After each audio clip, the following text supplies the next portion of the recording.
Mukumuona apayu ndi mzimayi yemwe anagona ni madotolo okwana 14 pa chipatala chimodzi kuwasangalasa ndi kuwamvera madotolo. Mzimayi kodi anali atapenga?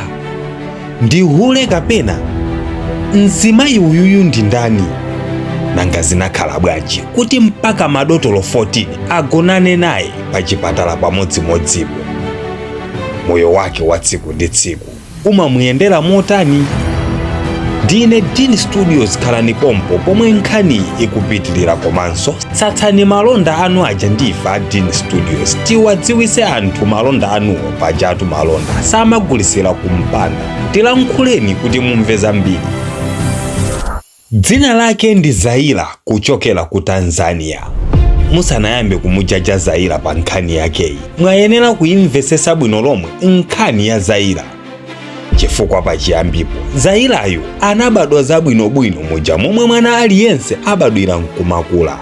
Wakula mosangalala mu nyumba ya bambo ndi mayi ngati mwana yekhayo m'banjamo, ndipo iyenso ali ndi mwana mmodzi. Koma zonse zinayamba pomwe bambo ake a Zaira anamwalira, ndipo pa nthawiyi mayi yake anali akudwalika, zomwe zinapangisa Zaira kukhala mchipinjo moyo wake popeza ndi mwana yekhayo yemwe angasamalire mayi yake. Alibe ntchito ina iliyonse amagwira, kuphatikizapo ali ndi mwana wake yemwe akufunikiranso thandizo. Anagulisa zonse zowayenereza pa nyumbapo kuti mayi yakewo apite ku chipatala athandizike.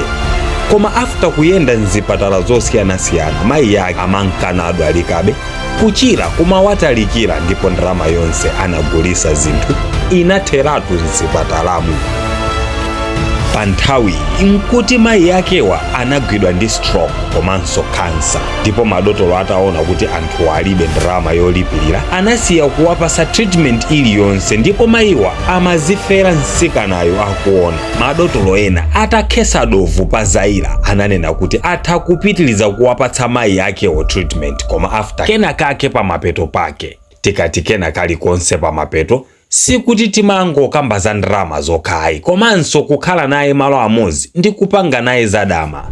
Zaira ati sakanachitira mwina kamba kuti amawakonda mayi yake ndipo ndi okhawo ali nawo mmoyo mwake. Choncho anapanga zadama ndi dokta oyambayo, komano chinasanduka chizolowezi choti yemwe angabwere kuzathandiza mayiwa aomole kaye mwa Zaira. Ndipo pa mapeto pa masiku angapo Zaira anapezeka kuti wasangalasa madotolo okwana 14 apa chipatalapo. Mayi yake anachira ndi kubwerera ku nyumba komwe amatha kumagwiranso ntchito zina ndi zina ngati kulima. Komabe ngakhale zili choncho mayiwa moyo wawo wapendapenda kamba kuti anapanga bwezi ndi chipatala. Ndipo Zaira ati amakanika kuti awauze mayi yakewo zomwe iye anakumana nazo, momwe iye wadusa pofuna kuseva mayiwo kuti akhale moyo.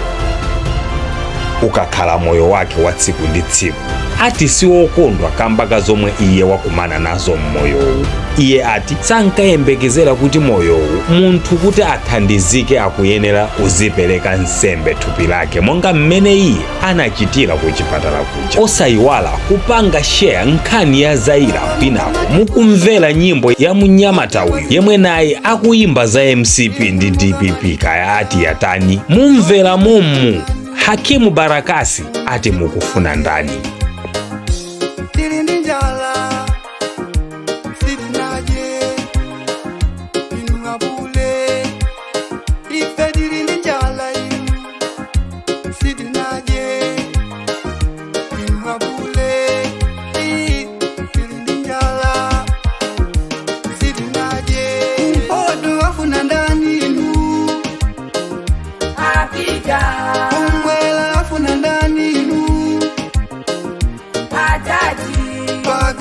Afuna ndani nu Afrika.